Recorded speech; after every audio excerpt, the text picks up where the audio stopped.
fellow Homo sapiens. I'm here with this guy, Jason D'Souza, who is, he's an extraordinary mix engineer. He is a songwriter. He is a elegant guitar. I'm trying to come up with better adjectives. I always say exceptional or whatever. And so, elegant guitar player.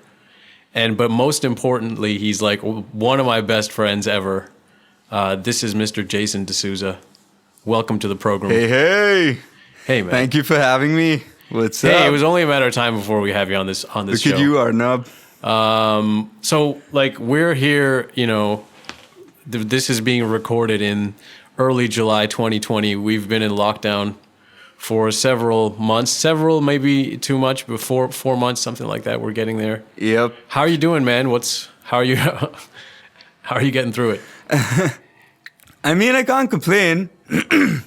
Doing pretty good here. I mean, things are starting to get a little boring, but lockdown's been crazy. Everyone's pretty much going through the exact same thing, so there's nothing that, I can really say that everyone doesn't already know, But, yeah, I have been busy. I had this guy, Akash, who you introduced me to. He goes by the name Kasa right now.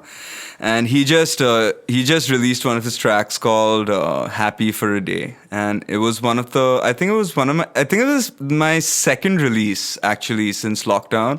But this was my first project where I've never met the guy physically, and he sent me everything online. It was just a quick mix and send, I played a few guitar parts and stuff, but yeah, it was fun. I didn't even think about that. I did introduce you to him, but I didn't even really, it didn't sink in. I guess working remotely is such a normal thing, but it's just, it's no secret, lots of people have been making music and collaborating via online, during pandemic and even before that, right? For a while. But it is always, the pandemic has forced us to, be apart, all separated. So it's interesting in this case, yeah, it probably would have worked out that way anyway, because he's in the US right now. But yeah, you can just do the whole thing without meeting a person, especially if you know what you're doing. And so, yeah, that's quite cool. Yeah, I mean, for the first time, in fact, actually, dude, you kept talking me into it, just figure out, where we are in this whole music spectrum, because there's so many of us, right, just kind of floating around. Oh, yeah, lots of people making stuff. And everyone, they have really good gear, they have really good microphones, they have everything that I have, Mm-hmm. And likewise, so now it just kind of became a matter of, okay, cool, what do I do, So I'm really good at mixing. I've been getting my mixing chops back up. Been listening to a shit ton Your of mixing music. chops are always going. You say that I don't want people to get the wrong impression because you're a humble guy the way, but it's your mixing chops have always been great. You're not bringing them back up. You're just always constantly improving Thanks them. to that. I mean, it's important to say that because it's I spend so much time at your house. This is the longest time that's gone by without me just it's usually right? daily, right? I'll just be in your house. Holy shit. I mean, for people that are listening, all the last 4 albums that I've produced, I mixed them all at Jason's place. Including for the band that he's in, which is the Cognac Net. And ooh, so shout out to Cognac Net. Yeah, shout out. And so I basically live at this guy's house. He's fed me on many occasions. I've slept on his floor, on his sofa and his floor and in his studio. So, it's We've crazy. had some good times. Oh, very many good times. But I can't even remember where I was going with this. It was something about just us all being separated in the pandemic. I remember. I remember what I was trying to get at. I spend so much time with you, and you've helped me. None of the projects I've done in Bombay would be possible without you. And you've been in the room for while a lot of them have been done, and you've helped with and engineered many of them as well. Helped me with tracking them as also. And so I really don't want you to undersell yourself when you say, oh, like I'm bringing my mixing chops back up. Like, come on, what do you mean? Like you've always been a very good mixing engineer. And the reason that I bring up like spending all that time in your place is because we just sit around and watch tutorials and we're constantly trying out new mixing techniques together. So I like that low end, nailing that freaking low end. For a while now, we're just trying to figure out the low end. That exploration of the low end is never complete. I'm getting there. So, I mean, when I say chops up, there's always been, I mean, everyone as a mixing engineer, we all face this, you know. True. But, you know, I noticed there were certain things like certain frequencies that were just not showing up at certain parts of my room. And these were things that were not happening to, you know, some of my favorite songs that I listen to every day. So, I mean, now I'm finding that zone where everything is sounding good almost everywhere in the room. So that's kind of important. So, I mean, yeah, it's really, and for the first time, I'm really sitting down and practicing my mixing skills. What do you do to practice? That I've not been doing. What do you do to practice? Like mixing? I mean, number one, I'd listen to a lot of music. I've started listening to a lot of music again. A lot of my favorite stuff, my favorite albums growing up, you know, just to, you know, get my ears used to this room again. Because you recently got into the FLAC scene, right? Like vinyl rips and FLACs, all that stuff. Thanks to you again. Yeah. We listened to... You introduced me to FLACs and stuff. We listened to a FLAC rip of... the vinyl rip on FLAC of the Californication by the Red Hot Chili Peppers. Because, that was a good one. Because that album is like a famously smashed in mastering album, one assumes. Well, that's kind of, this is what, so that album, when we talk about the loudness wars, if anybody out there knows what we mean when we say loudness wars in mastering, that album, Californication, is cited as like a famously poorly mastered album, one that was just destroyed in the loudness wars. And so we got this vinyl rip on FLAC because you can't smash albums, presumably. You can't smash, we are told, not that I'm an expert on vinyl pressing, but you can't smash something like that for vinyl. So the vinyl mastering vinyl was not included in the loudness wars. Like, you know, if you buy a vinyl version of a lot of the albums that came out during that time, you're supposedly getting a more dynamic sound. And so we got this vinyl rip of Californication. We listened to it in your room. You got a really nice setup in there. What kind of monitors are you using? Just for the... So right now I've got the Presonus E66s. Yeah. They have, like, each monitor has 2 cones in them and they have a tweeter. It's pretty good. It's nice. It's a nice situation. And so we listened to it. Through. Well, we found that the vinyl was definitely different, but did we also agree that like the album was mixed in a way that it sounded smashed?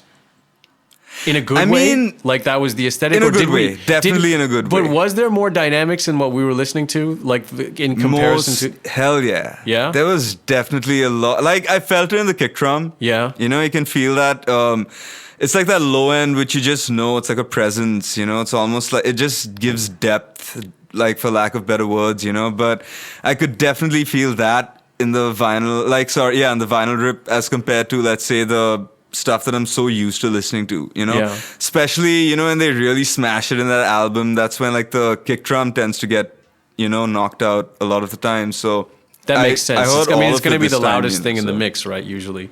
Yeah, the snares pop out really well. The snares, there was a time when snares were just louder because it was pre-loudness war.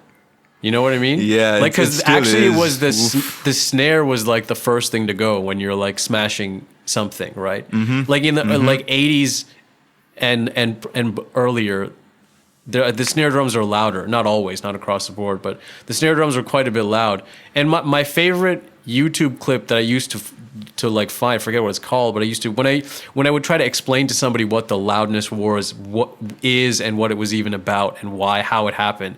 There's this one clip that really explains it well for the layperson, and it specifically shows, it's like I think it's a late 80s recording, and it shows how like the snare is the first thing to get chopped off when you smash like that. But then it's like you get to a point where you just start producing music with quieter snares because you know this is going to happen. Oh man, for a lot of the cases that I've actually seen and personally done myself, we used to smash those snares even louder, Yeah. because we know that we are losing that in the process. So we try to get it as loud as possible so that when it does get squished down, you don't really feel it's so loud that it almost kind of makes up for like the lack of impact. That's what I used to do. But That's like would you do that with a limiter in the mix? I mean, probably at some point. I put but a limiter on my snare channel.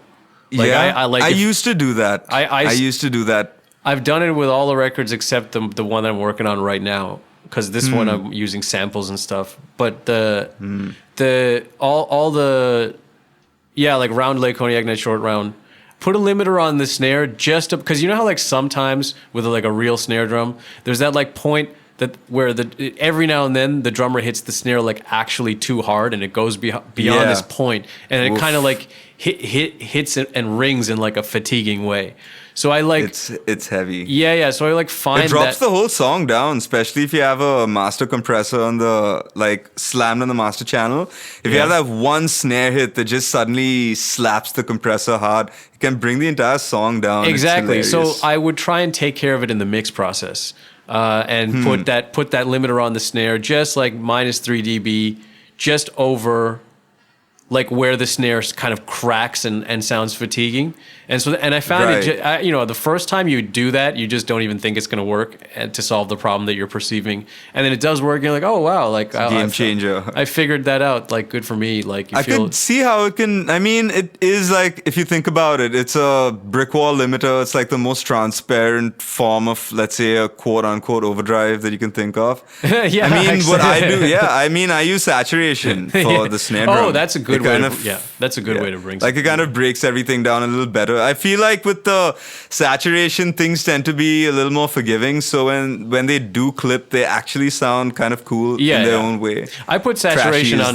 I put saturation on my snare drums as well. It's actually you've introduced me to saturation, buddy. You've introduced me to a lot of stuff. Well, it's not even so much that I introduced you to it. It's like we kind of geeked out about saturation at the same time together. Because I don't know if it was exactly that, but Christian. He put out a song with his band Sun K, and like I was just amazed. High in the City, I think is the name of the song, if I'm not mistaken. It's either the name or it's one of the lyrics, but everything in that was super saturated, and I was like, wow, like how does you do this? Like, it sounds awesome, but I would be scared to put that much saturation on. Like, it seems like it's on almost everything, or like so I was geeking out on that, and then I was like, man, check this out, like this is ridiculous. And also there's that free saturation plugin that I like to use a lot. That IVGI. Like I just like that plugin so much, and it served me so well on the Roundelay album. So then we started noticing it everywhere. You just realize that like those old Hindi songs with the vocals, they're just so saturated. And there's like, that's what makes it pierce out and like stand out so distinctly in relation to everything else that's going on in the mix. And also it makes sense in terms of how noisy India is, and like how like that music would be played in the streets. Sometimes you'd hear it, you still hear it like coming out of a cab or at the back of a truck. It's crazy. And so like the frequency spectrum of where it cuts through what the saturation does. You just hear it over really traffic. It eases it down. Yeah, it eases it down. It makes it more digestible. It makes it more acceptable to your ears. It's not fatiguing anymore. So but another thing that's really caught me, and I don't know, a lot of people have probably caught it. I don't have to really preach it out, but I mean, Spotify has destroyed our loudness war. Yep. I mean, bunch of. I just released, just sent out an updated master of this song that I was working with Karan and all, right? So they were doing something, and I remember I released a master out for them, and it was a loud master. It just sounded like your average loud master. It was just super loud, super punchy. Every snare was like whacking you straight in the face. And then I also remember that a lot of the clients that I used to master their tracks, they used to complain that, YouTube and Spotify, their songs are sounding soft, so that's when I realized, this loudness penalty is a thing. So before we released this latest track, I realized that the last master that I had sent them, Spotify was dropping it down by almost 5 point something dB, which was quite crazy. Yeah, it's a revolution, and like it was sort of beginning a little bit. Like I had noticed certain underground records, electronic records, were getting mastered at a lower level.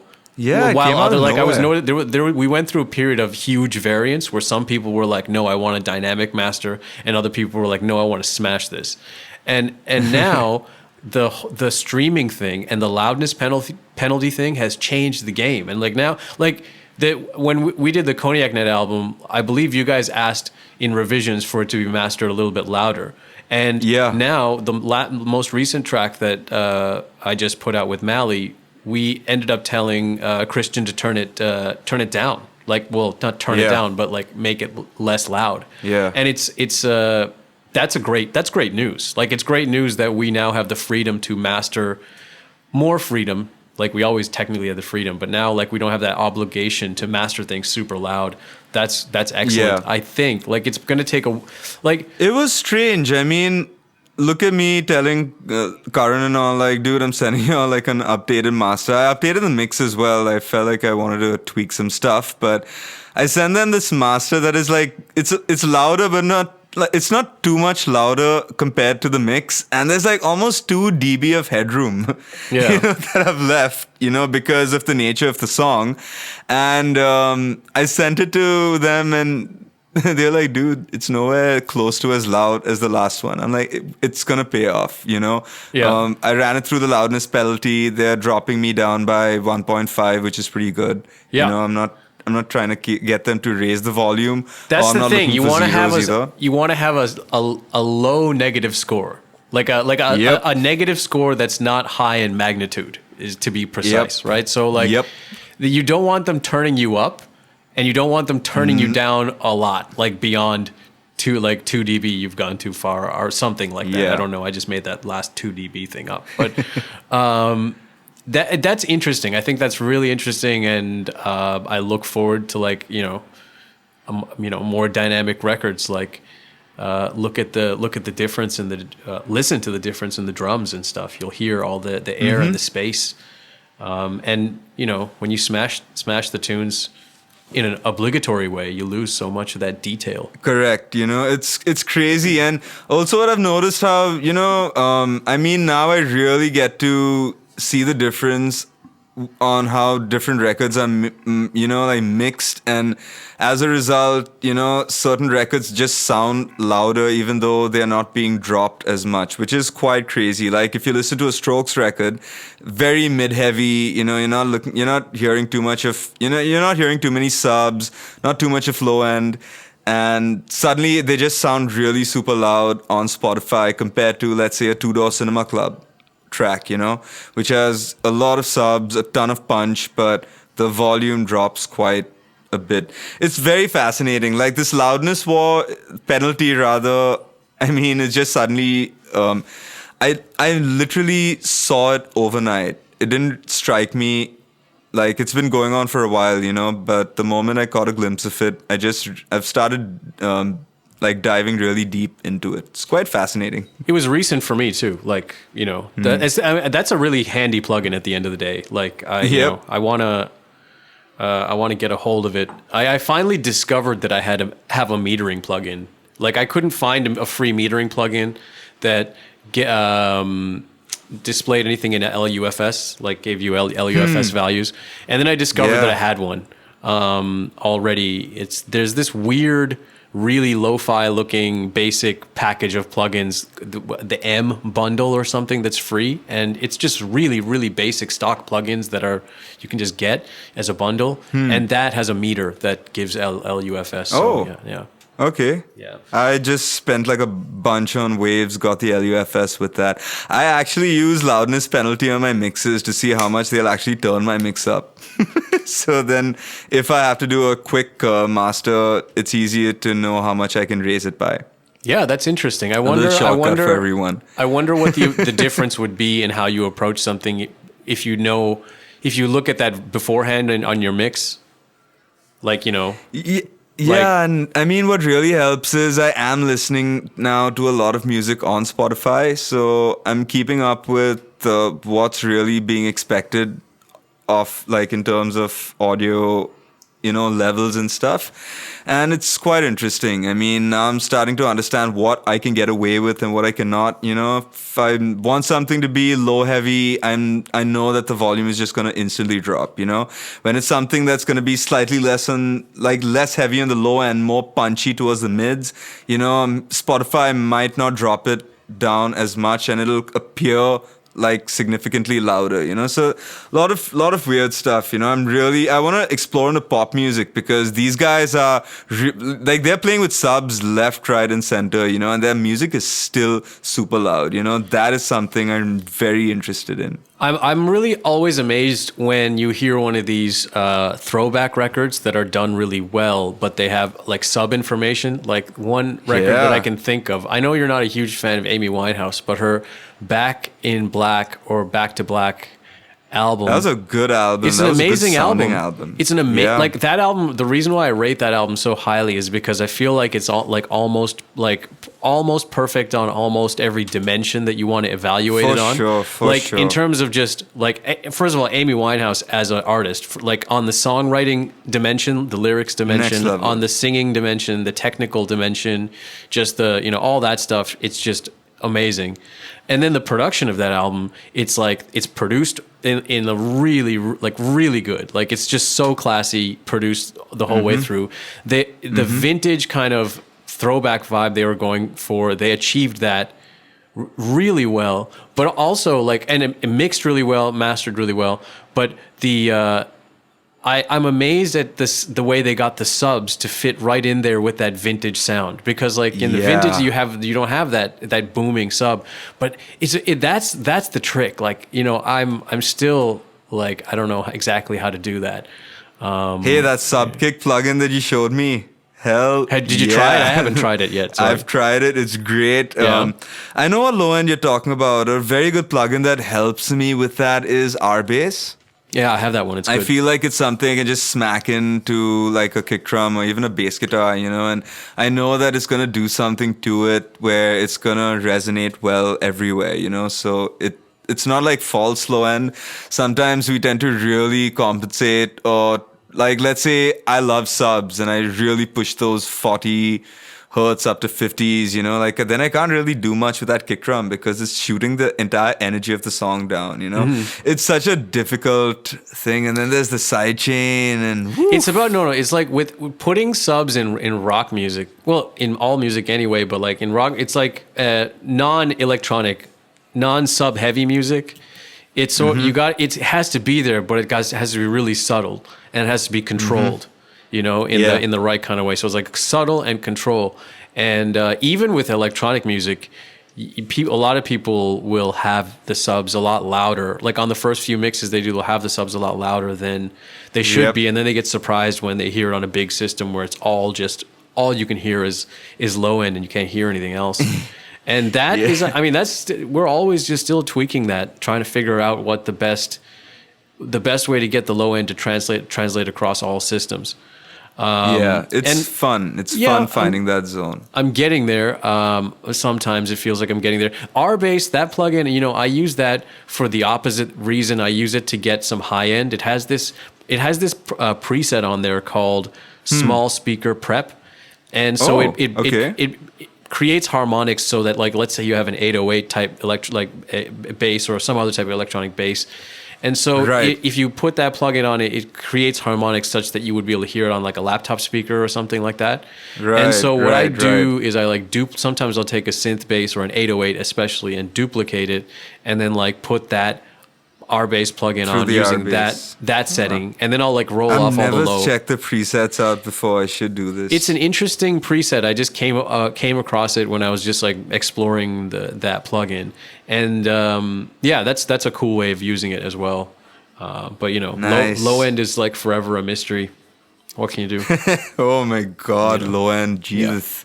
Yeah. Don't even get me started. I got I'll say one more thing. I got these hilarious monitors. They're the cheapest monitors you can get and still for them to still be called monitors, I guess, based on how they're I set up. saw them. I think you can like hold them in one hand, right? Yeah, they're Both of cute. They're very cute. But the cool thing about these monitors, they give you a lot more low end than you expect. But also, if you like mix your low end poorly, they will distort.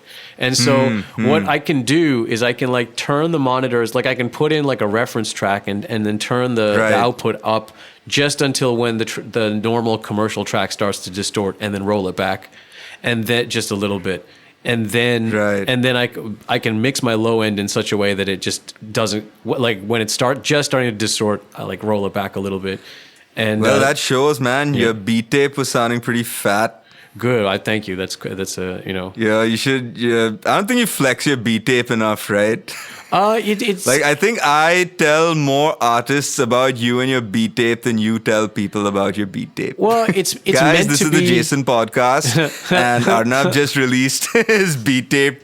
It's called Family and Sleepless in Mumbai. You should go check Sleepless that out. Sleepless in Andheri West, man. Come on. In Andheri West, shit. Trying to get that trying one to plug right. me over here, and it's like, yeah, so check out this new album from this artist, up and coming artist. Yeah, mix in my place also. Yeah, that's actually true. That it was mixed in your place. Much of it was mixed in your place, and I'm always eternally grateful for you letting me. But use but those small speakers of yours, I mean, I'm only assuming you must be getting some like really good results from them, right? I mean, I'm getting great results really from them. Fool yourself anymore through them. I'm getting great results for them, and it's convinced me that like if I ever have a proper setup, and like I'm trying to convince even like guys like you that you have a proper setup, you have great monitors, that you should have a second pair of monitors exactly like this. I got these for 8,000 rupees. Those are the best. I mean, if you have a way of switching between these and those other monitors for like quick reference, you can. I think like they're very important. It's definitely something that I've wanted to do. I mean, I've also wanted to keep a mono speaker. That's a good idea. I see the charm in mixing in mono. And nothing feels better when you just suddenly open it up into stereo. It feels beautiful, but it's a great. I mean, it really helps. It really helps with the balance and stuff. I absolutely love. I mean, you had only introduced me to that. Just keeping things in mono until you get everything EQ'd and sitting just nicely in mono. And it is a great way of creating more definition in a mix. It's I believe you put me onto that. It's a good thing. It's a good thing. Man. Mixing in mono is good. I wanted to. There's lots we can talk about because I want people to get to know you as well. But I wanted to get you to talk about something that I think is very controversial, and that is like you are a guy that one of the few guys that I've seen go to like really long and far lengths to defend the genre of nu metal. And what I would like to do, is to get you to like give people your best case, because I have never met anybody that speaks as passionately about nu metal as you, and in the process, you have made me listen to a few songs by artists that I generally would not consider listening to, and it made me go, all right, man, like okay, I see what you're saying, and so I think nu metal is a weird topic in general, like to really touch with. I mean, Deftones don't even like calling themselves nu metal, and the only band that really calls themselves nu metal, who I have like immense amounts of respect for, is Korn. You know, I mean, they kind of started that kind of sound. Things have come full circle for Korn. People respect Korn now. Yeah, I mean, they created a sound. I was really young when I listened to them. I remember feeling so different when I listened to them. So they really, when my brain was developing, I'm listening to their message, you know. So it's really deep in me. Well, it really shows. Yeah. Actually, I mean, nu metal, the whole concept of rap metal actually came from that whole Mission Impossible 2 soundtrack. It was going on before that, though. Hell yeah. For me, like, that's what I mean. I was I don't even know how old I was. I was 10, God knows. But when that album came out, that was like almost the first time I personally had ever heard rap and rock. You know, when Limp Bizkit came out with Take a Look Around, they had come out with earlier albums prior to that as well. But I had never been into nu metal. I grew up listening to Ugly Kid Joe, so grunge was kind of my base form. And then my parents got me into Crosby Stills, into the Bee Gees. Ugh. I hate the Bee Gees. You hate the Bee Gees. I didn't know that you hate the Bee Gees. I don't hate the Bee Gees, man. In fact, one of their latest songs is one of my favorite songs. It's This Is Where I Came In. It's a very weird Bee Gees track, but it's one of their most recent ones, and it's a beautiful song. I was kind of force-fed that music. I was very rebellious. I wanted to listen to Ugly Kid Joe. I wanted to listen to Megadeth. I wanted to listen to all of that stuff, and they were making me listen to Barry Manilow. So I hate all of that stuff, That's the kind of feeling I had towards Indian classical music and the old Hindi film songs and bhajans and stuff. But they're still the best, man. They're great. Like, I've Barry come to Manilow is amazing. I make fun of him, but I love his music, I love that song, Bandstand. I love Mandy, Copa Cabana. I love that song. That song is a jam. That song is beautiful. A jam. Yeah. Beautiful track, Yep. So yeah, nu metal is weird. I love the concept of rap and rock, and especially when it's aggressive. For me, the one thing that I love about nu metal, or rather the good bands, or my favorite bands of them, is the aggression. I love bands like Soulfly, to some extent Limp Bizkit. I love Deftones. Deftones is now in a class of their own.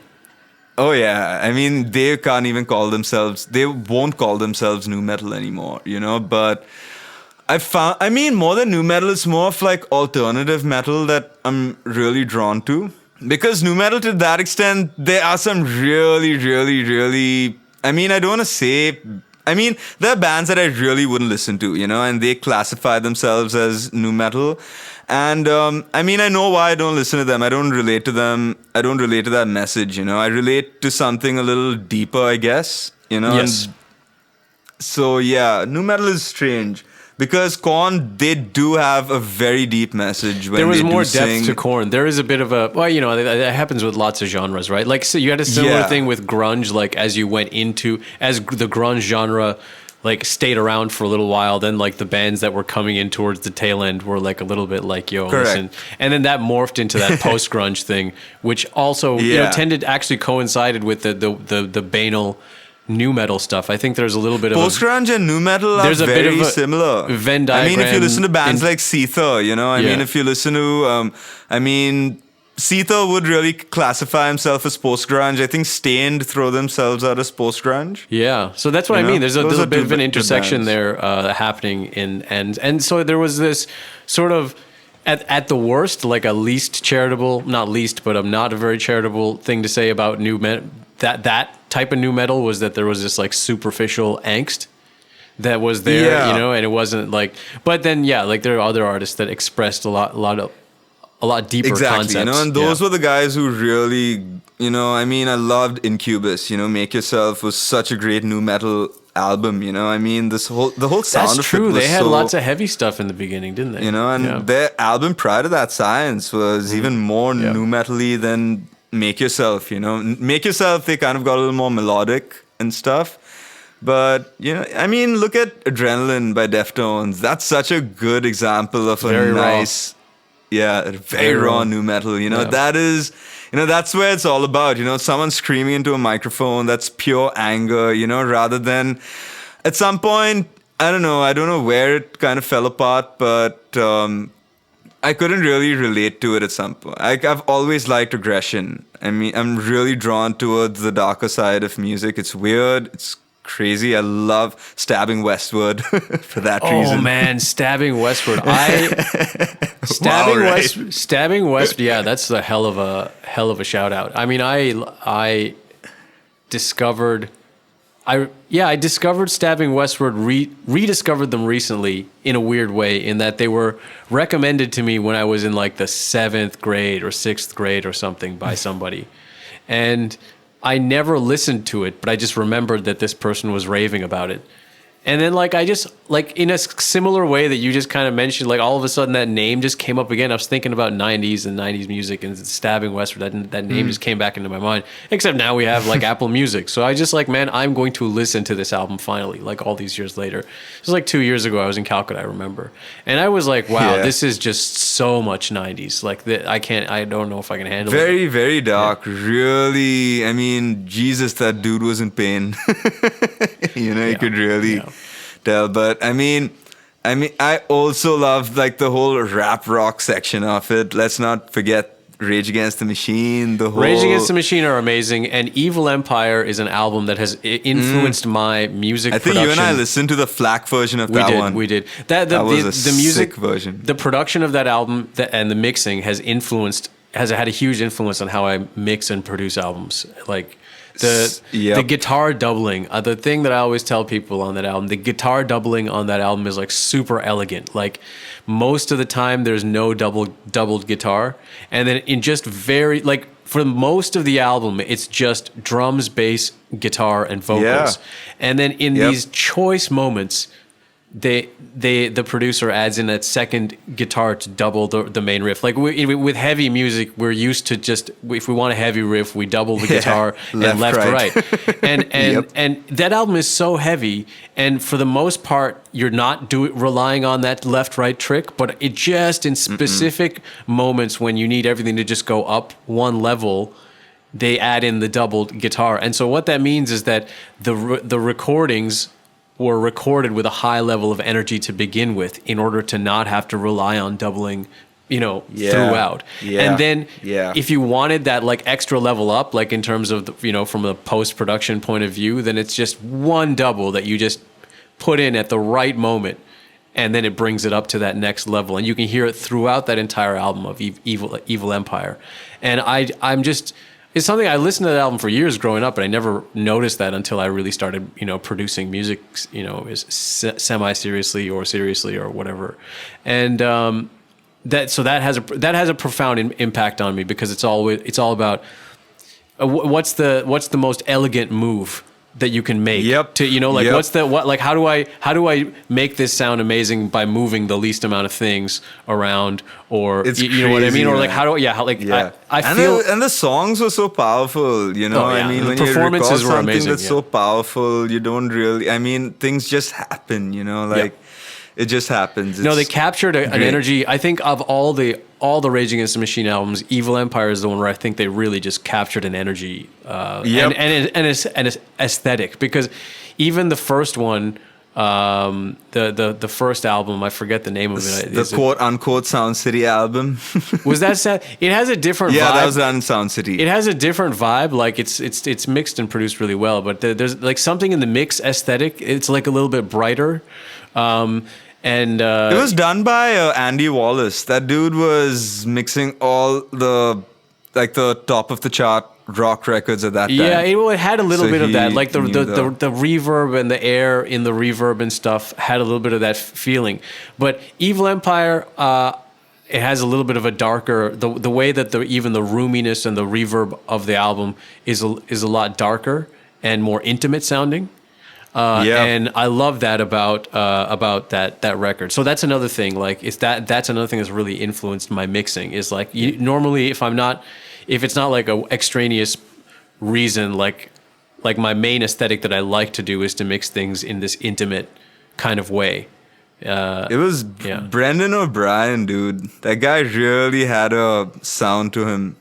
That I mean, he was one of the main reasons that I got into nu metal, actually. I mean, you know what, I've stopped saying, getting back to this nu metal thing. I mean, not to really shit on the whole genre. I want you to talk about nu metal, because that's what I'm saying. Like, you talk about nu metal more passionately than anyone else I know. So I want you to talk about nu metal. So now it's kind of expanded from nu metal to alternative metal, because I mean, nu metal, there's so many bands that fall under nu metal that you would never catch me listening to them, And so I guess that specific genre kind of canceled itself out in my head. So I mean, it's not like I hate the genre. It's a great genre. It definitely sparked something in some people, and there are people who have pioneered it really, really well, But more than the genre, I've noticed like just my love for the bands, who did it. I mean, Which look at the ones albums that I'm specifically? talking about.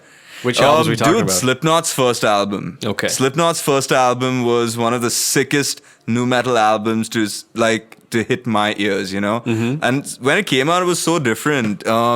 System of a Down, like their first two albums are so crazy. Are they nu metal? Toxicity is just. Huh? Just I can't. So that's like- what I'm saying. Yeah. These were the bands I was thinking about Fair when enough. I Okay. used to use the genre nu metal. I mean, they do classify themselves as that. Toxicity is kind of like classified as a nu metal album. So, I mean, whatever. That's what I thought nu metal was. But then when I realized that it actually represents something else, and this kind of falls under alternative metal rather than nu metal, then I kind of I changed it from the. There was one day From when nu metal to alternative metal. you played a really old Limp Bizkit song for me, and I remember this day, and I was like, "Wow, actually, like this song is not so bad." I can't remember what song. It was It not was. a Limp Bizkit song, and shit, I'm It kind wasn't. of. It was I'm not a Limp busting my Bizkit song. Yo, I'm putting my cred on the line by saying No, this. no, I but want. But see, if you I told showed you people, I showed you a really, really, really good Creed song. wow, you went there, hey. Wow, right? Which Creed song did you show me? It's the song called what's it called? Never Die. It's called Never Die. I'm not too sure. It's a very weird I'm not song. aware of whether or not you're talking about a real incident, because in my mind, I remember you showing. Oh, it's a real incident, and it's a sick song, and it's not their only sick song. I mean, What If is not a bad song if you listen to it. I enjoyed that dude's guitar work, that Mark Tremonti. Yeah, and I mean, dude, At a with riff- Creed, at a- I went at up a to the riffage album level. Weathered, so I knew everything about them Yeah. up to that album. And there are a couple of songs in that album where at least the guitaring, the dude like Tremonti's shredding, so you can get away with it. Scott Stapp's voice, I mean, It's pretty brutal. once I grew out of that, I guess. There's A few no years way ago, around it. I mean, the Creed is really interesting in it's like in the sort of almost unanimous sort of designation of like cheesiest band ever. Like I think they like worst band ever, like with that category. And I think like that torch got passed to I feel Nickelback. Saturday Night Live really ruined Creed for everyone. I don't even know. I mean, I can't remember the beginning of when people were just like, we can't handle this. But like, it was funny because it got to a point that like culturally it became just a true thing. For a while, like in Google, like if you typed in the worst band in the world, it would just, the Creed website would come up or something. Like it was really crazy. And I realized that I had accepted this meme and just lived with it for like over a decade at this point. And that I mean, the same thing happened in Nickelback, right? Oh yeah, well, absolutely. They're always they had been fighting for a top position. I think Nickelback has pulled up ahead. They had a few tracks. Nickelback is a different. I could show you a few tracks of Nickelback that will make you be like, oh, okay. Yeah, well, even I wouldn't disagree. I wouldn't disagree with that. They have this one song I'll admit that I like called "Too Bad," and it was the second. They had this single that broke them. I forget the name of "How You Remind Me." That was like the big one that their first one that went big. That was your typical Nickelback song. Yeah. And then after that, they put out a single from that same album called "Too Bad," and I really like that song. I remember liking that song and jamming to it. But the thing with Nickelback that's a little bit different than Creed is that they were still at it, still cranking out records, and like to me they were like the opposite of Radiohead, where like with Radiohead, with every album you're always just like, wow, like I don't know how these guys can be more amazing and forward thinking than the last time I heard them on their last album, and they would just amaze you each time. And Nickelback were like the band was like, how much more pop and overproduced and ridiculous is this going to get? And then they put out a new record and you're like, this is amazing. Like I didn't know how they do it. But see, like that's all true, and like I fine, like that's it is what it is. But on the flip side, like the record label that they're on, correct me if I'm wrong, is actually like a hard rock, like heavy metal label. I mean, one of the albums was released by Roadrunner. Was it only just like, one of their albums? Because I was about Yeah. to try and like semi defend them by saying that like because of the revenues of a band that a band like Nickelback would bring in, like that whole label was able to utilize that windfall. But if they're no longer with Roadrunner and that's no longer No. the case, And they then weren't I don't with really Roadrunner know. to begin with. I don't know if I can come up with any. That's the thing. I mean, it's not even about labels anymore. I mean, the fact is they do have one or two songs that will actually blow your mind away. You know, I mean, listen to the song called Never Again. It's their first single of Silver Side Up. Don't ask me why I know everything. I don't listen to Nickelback anymore. I used to listen to them a lot, you know. But this first track of their album, Silver Side Up, it's called Never Again. It's quite a brutal song. I mean, you can't really say anything bad about it. It sounds good. It's been recorded well. It's a good song. And I mean, Creed had some really good. I mean, I had their album, My Own Prison. That was kind of gritty in its own kind of way. So, yeah, I mean, I grew out of Creed the same way I grew out of Stained, to be honest. Yeah, well, that makes sense. It makes sense for the age you were at where you were at the time. Yeah. You know, like, but the thing that I should say about the Creed, which I was saying that I'd gone like a decade without really listening to them, but like just I had fully absorbed this like Creed is the worst band in the world thing. And this was after I moved to India. Was it when I was in that first place in the first year that I was living here? And one day I decided to look up the video for "Can You Take Me Higher" or "Higher" is the name of the song, I think. Oh God! And I remember watching the video, and at first I think the mute was on YouTube. And I just realized that, like, even before listening to the music, like, it was pretty obvious why the music is so corny, or why it's perceived as corny, which is that, like, as soon as the video starts, even with the audio off, like, these guys look really douchey. Like, like they're backstage just waiting to go on for a show. And that then, was like, possibly their worst video ever. Yeah, made. it was a brutal video. Well, they had another one where they were like, playing in the rain on the street, and the raindrops were hitting off the drums cymbals when he was hitting them, and the rain was going. Everyone's like, "Yo, like, what is this?" And like Scott Stapp's always like, just before he gets on stage, they just take off the Stapp. Like it was a weird scenario. But what the point I'm trying to make is that, like, without even hearing the music, like, the visual presentation was so douchey, and so you like that colors how you hear the music. And I'm not trying to defend the music too hard, like, but it's interesting if you just like listen to the songs without those visuals, and like the visuals just make it so much more like, wow, what is this? And like the whole image of Scott Stapp as that just guy ruined because of yeah, that, like and of course that's another really weird phenomenon. The Eddie Vedder voice, the like that happened in the 90s, like just like what was that? Like just this one guy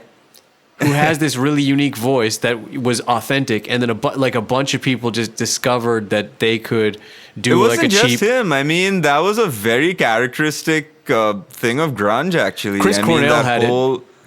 He would go not into really, but I mean, if you listen to Silverchair's Frog Stomp, early Chris Cornell, he would go into that register, like from time to time. But listen to Frog Stomp. That entire album, he sounds almost identical to. It's like they're trying to sing or rather sound like Eddie Vedder, Yeah. And I mean, to some extent, it was. At the time, it was big, and they made the best of it, and I mean, they also kind of evolved out of it, right? Yeah. Well, I heard that the fact that sound caught on so much is what motivated Eddie Vedder to like sort of change his singing style, and like now, like in it pretty quickly. So you see that pretty quickly in the Pearl Jam records. Like by the time you get to the fourth Pearl Jam record, his singing style is quite different. And then the later heavier albums, even it's way more raw and stuff. And the another amazing thing about Eddie Vedder's voice now is always, I guess, but there's this tenderness now, because he's obviously he's older now, but he's also the. I was just gonna say he's old, man. Yeah, he's older.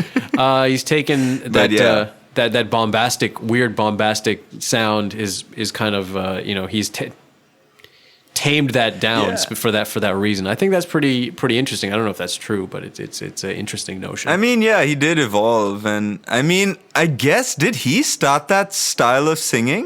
I think he in a prominent fashion, because like Frog Stomp would still be after 10, and 10 is like a pretty correct. huge album.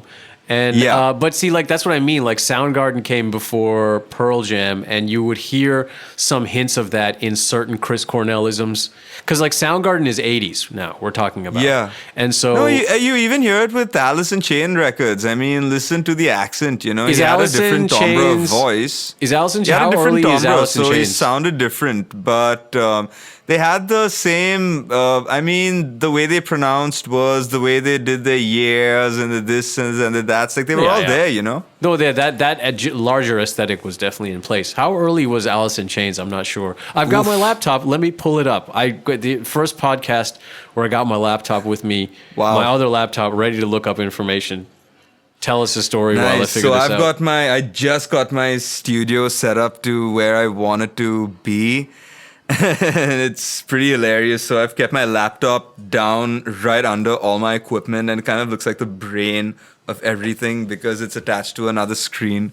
It's quite hilarious. Hey man, tell me what that Snare Buzz plugin does while I'm looking this up. Dude, so it's the same company that you showed me about the Subkick, but it's so let's say if you're programming toms and stuff, right? And if you want to add, so when you have live drums and when they hit the toms and stuff, you kind of still hear the snare buzz, that ring. Yeah. So this adds to that, you know. So you put it on, adds let's to say, a it. tom channel. Yeah. So you put it onto a tom channel, and it kind of sounds. So every time someone hits the tom, you kind of hear like a snare buzz going on. It's quite cool. Interesting. It adds to it.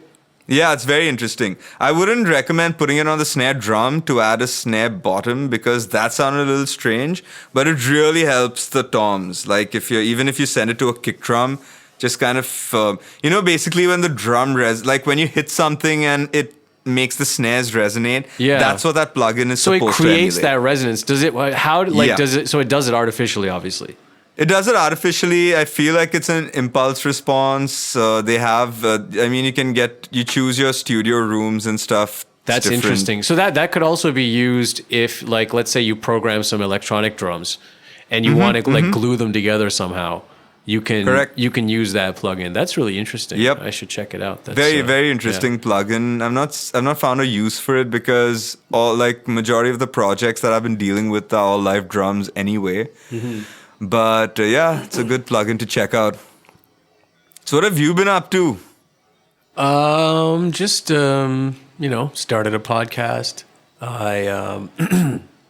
Dude, by the way, I should have said this earlier, but fucking kudos to y'all released Mali's track a while ago, but wow on the production, and that master and that mix was one of the first, it really got me to open my eyes on what the bar is, And that's what I'm saying. Not that's to quite really a compliment coming from you, Jason. Not to shoot myself down or everything, but we are all setting such high bars right now. It's never been a better time. Look at the we learned all this stuff together, man. Out. We were in your living room. It's amazing. We watched the same fucking tutorials together, dude.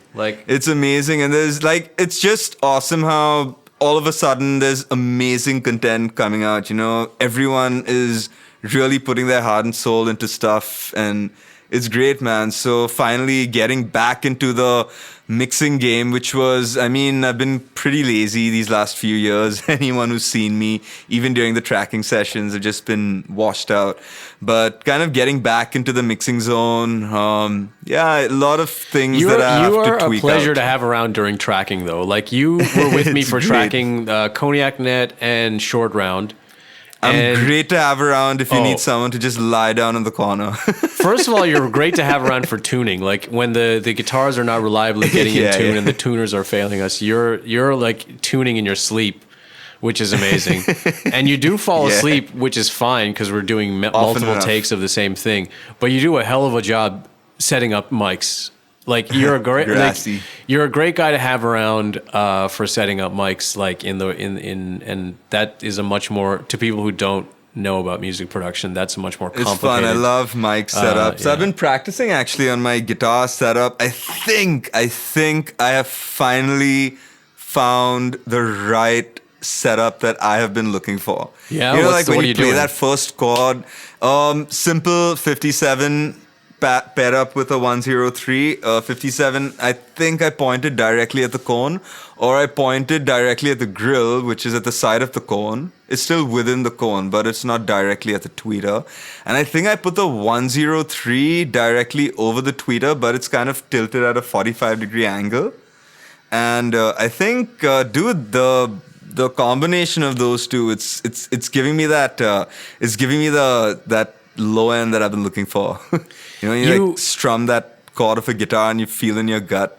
You should have you tried like figuring out a reamping scene where you record one chunk of like a guitar performance, however long you want, and then just like reamp that each time with the different mic positions, and then you can A/B the exact same performance each time with the different mic setups? I've done that. I mean, I don't reamp because I just play the things like many times. You need a special line. you need a special box or something for reamping. Like I was looking into it, like some weird Yeah, you impedance do. You need a something. special impedance box. Yeah. I mean, I've tried reamping. It doesn't sound too bad. I've never actually reamped ever. To be honest, I've sent signal through my amp. Yeah. But I've never sent like and reamped and re-recorded for a song. Yeah, I mean, when we were tracking with Cognac Net, we actually sent the signal from Pro Tools to the amp, did we not?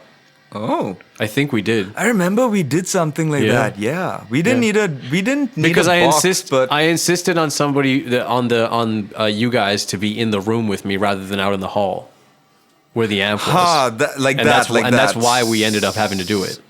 But then it didn't work. Then it didn't work. It didn't work because for years, I remember we had it. Not years, but for like 2 years, we've actually just been running the cable through the door and not shutting the door. Yeah, so actually... I found that extra large cable and I still do that. So I'm full of shit, never mind. I mean, whatever. Right now the amp's in the room and I've pretty much got it mic'd up all the time. I've got my new Focusrite Claret 8 Pre-X, which I have no idea why I bought it because I don't see me meeting any drummers anytime soon.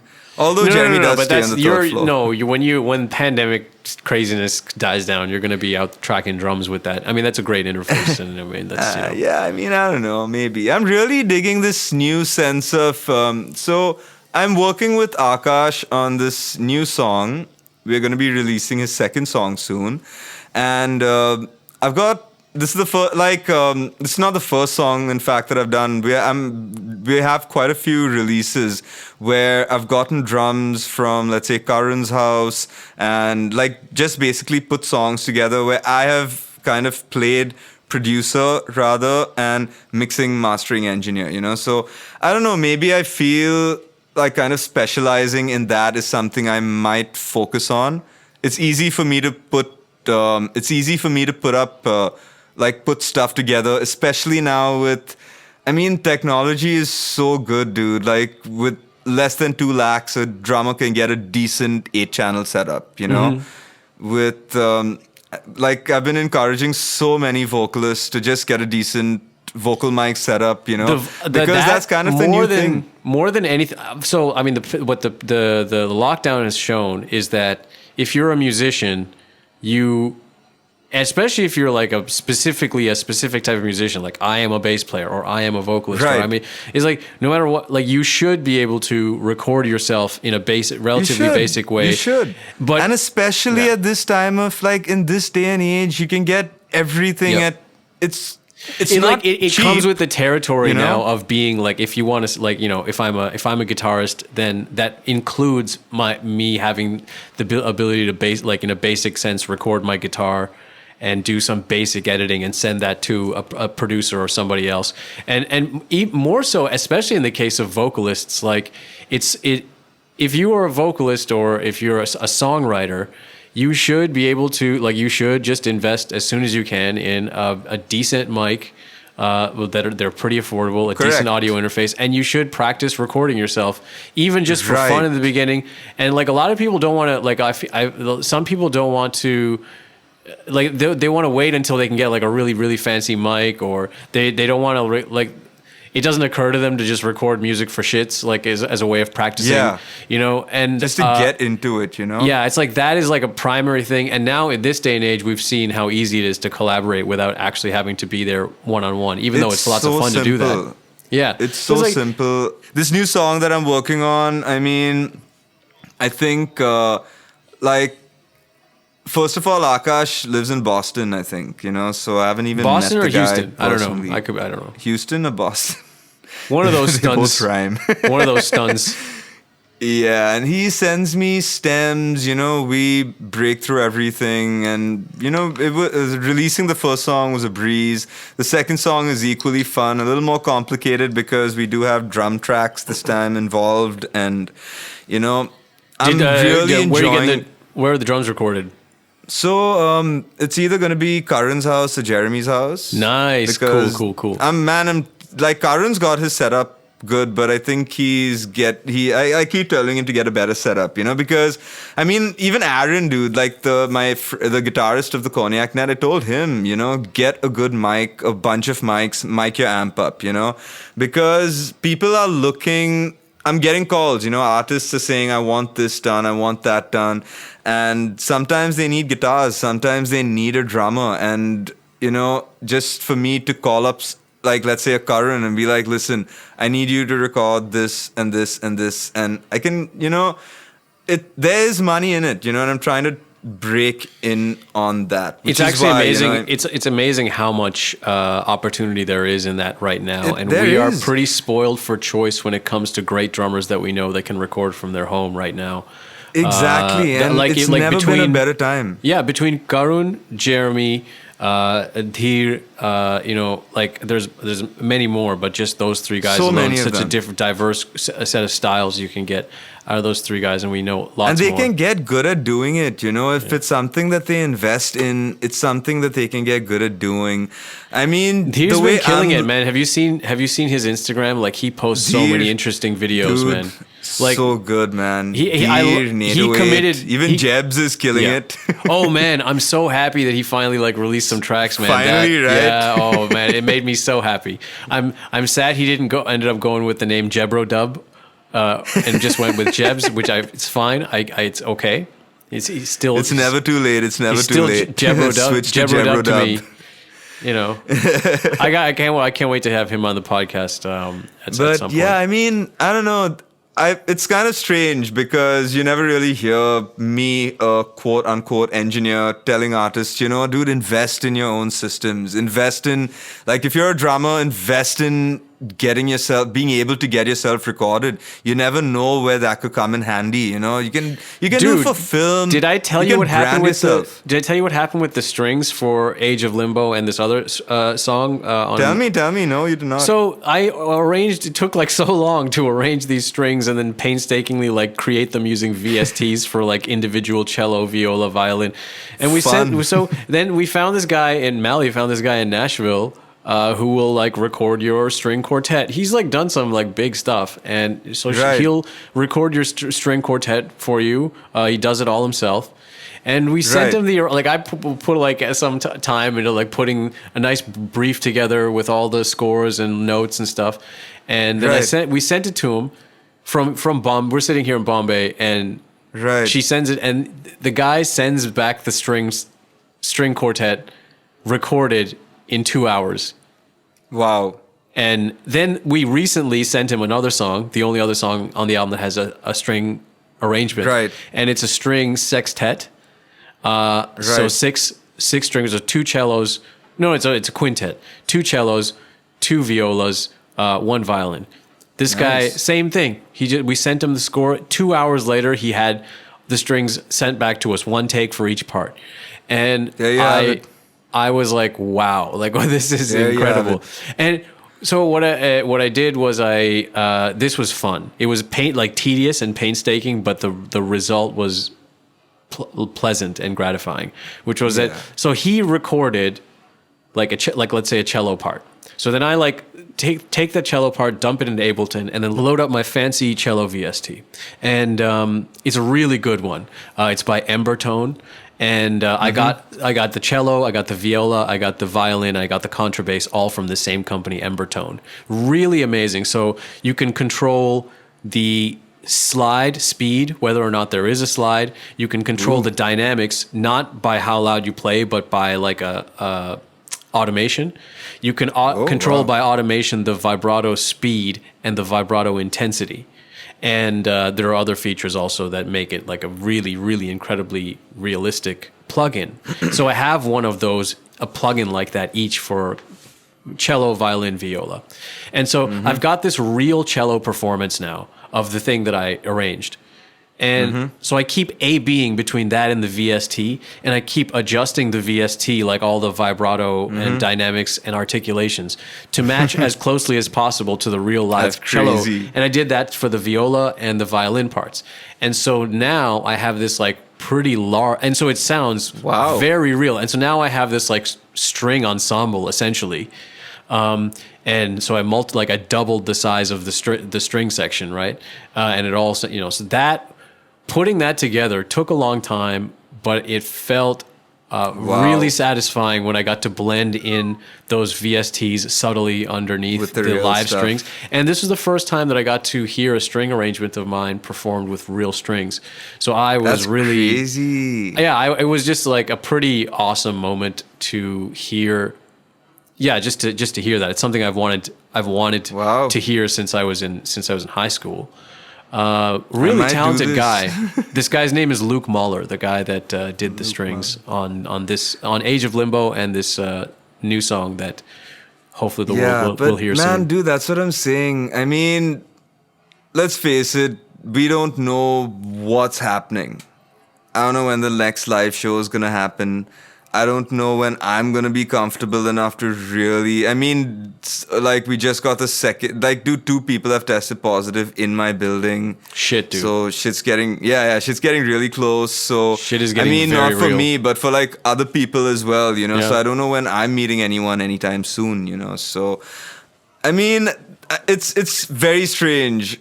I really could not tell anyone. A lot of people have been asking, like, do we have studio time? And... For me, it's like, I don't even know if my building's letting people in, So, like I said... People have been asking? Yeah, it was very strange. But people have been asking. And very recently, in fact, we had scheduled studio time. I had scheduled everything to be done. And this is an album that we've been... You were there during the tracking. We were all at Yash Raj for this. Oh, right, and, guys, Classic Kid Sid, shout out to you. It's super fun. Cannot wait till we finish this record. But we sat at Yash Raj, we tracked everything so well, and we were ready to start, and then the lockdown happened, and then things started to open up again, and, at some point, the cases started to, not drop, but things were kind of balancing out. And then we got the beautiful announcement that India's finally opening up. And what do you say to that? I mean, you're sending everyone into a landmine, people's legs are going to get blown off, So, yeah. I mean, so that happened again. So, yeah, I've had to cancel about 2 or 3 studio sessions. That kind of sucks. But I guess it's good you've been getting work. Like you can still do work remotely, and that's kind of the amazing dude, thing. Apart from all of this, I mean, the reason I'm also getting work is because I'm pitching finally. I'm asking people for work. Ladies and gentlemen of the world, this lockdown really...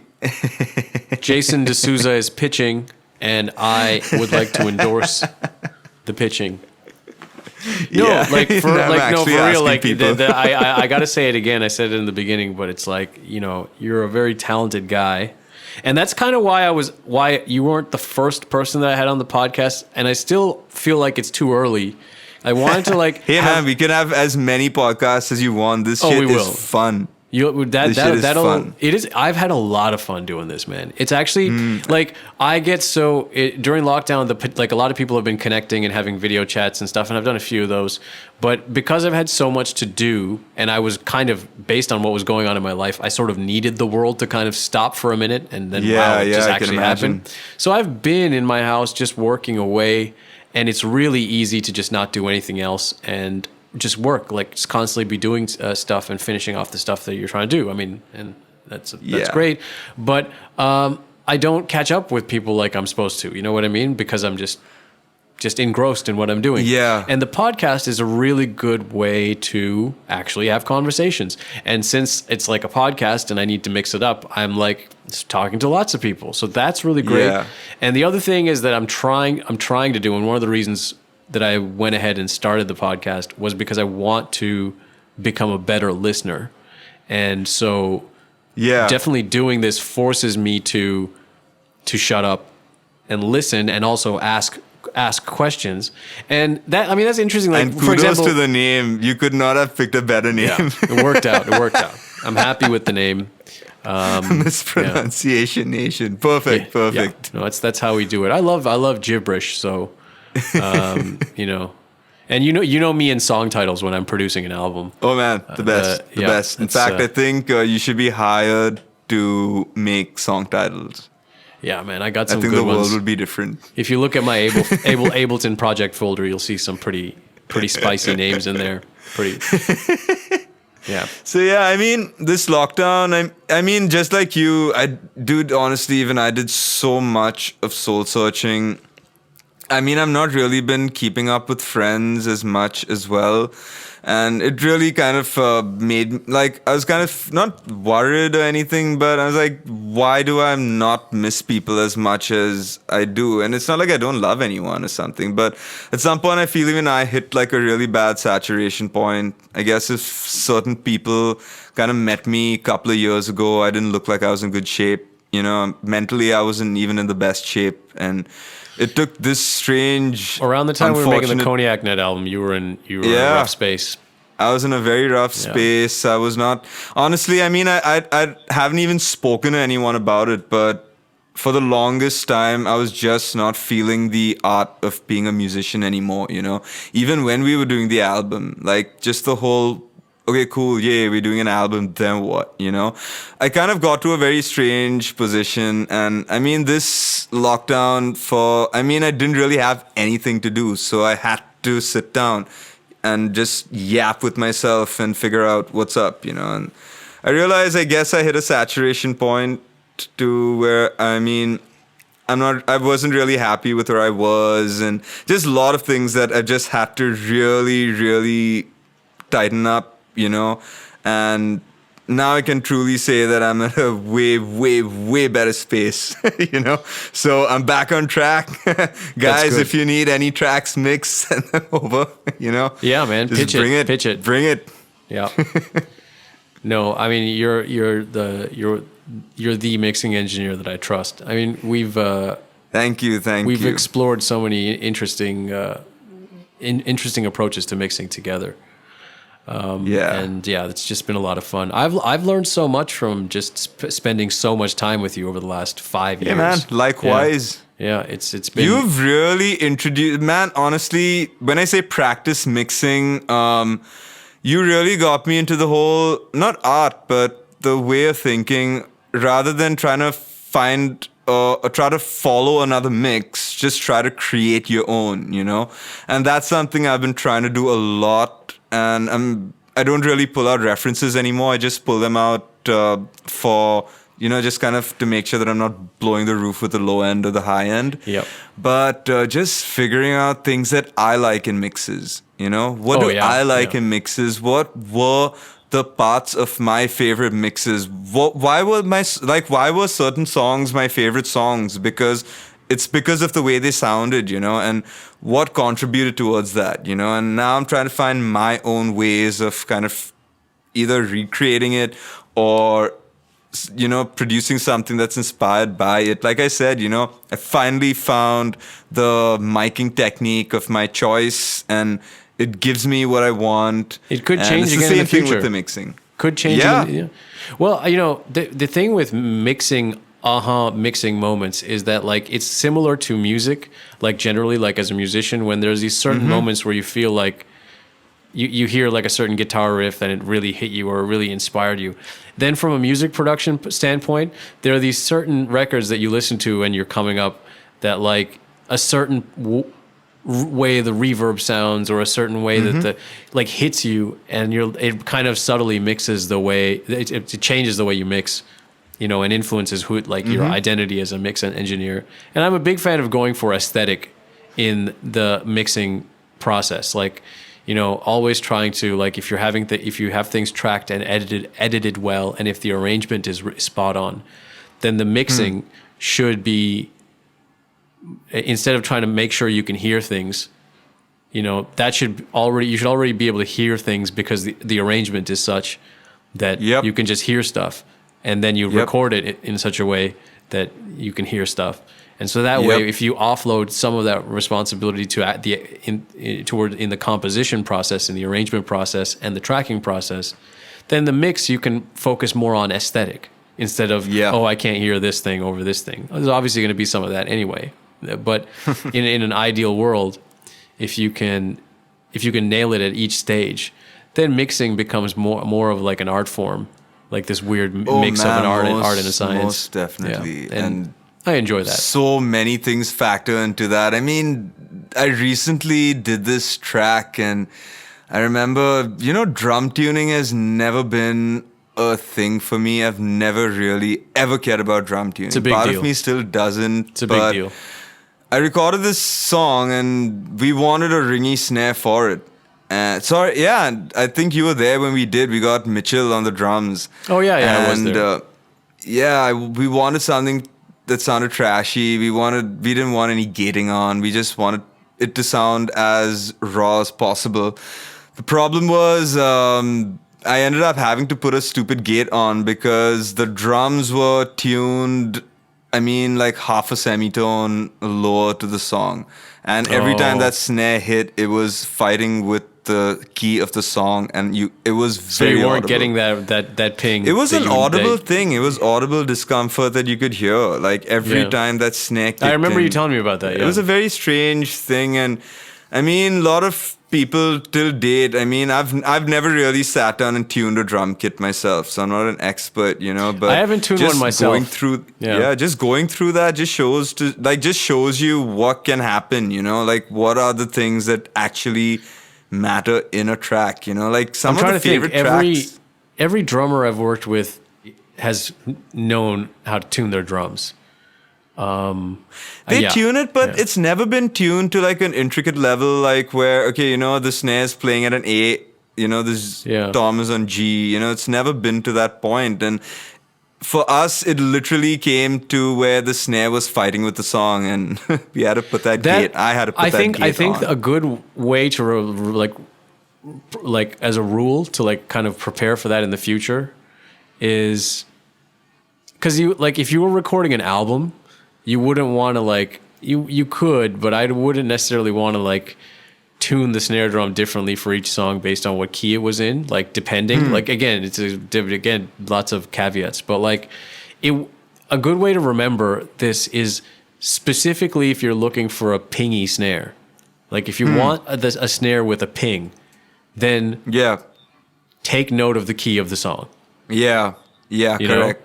And if you're demoing, then maybe you can demo with a snare sample that has a ping and actually see if having the ping in key or out of key sounds better. Because there are situations where having it out of key might actually sound better. Like if you're trying to create... you hear tracks where, especially where the snares are really ringy, they tend to be on the fifths, they tend to tune them up a little bit compared to in comparison to the key.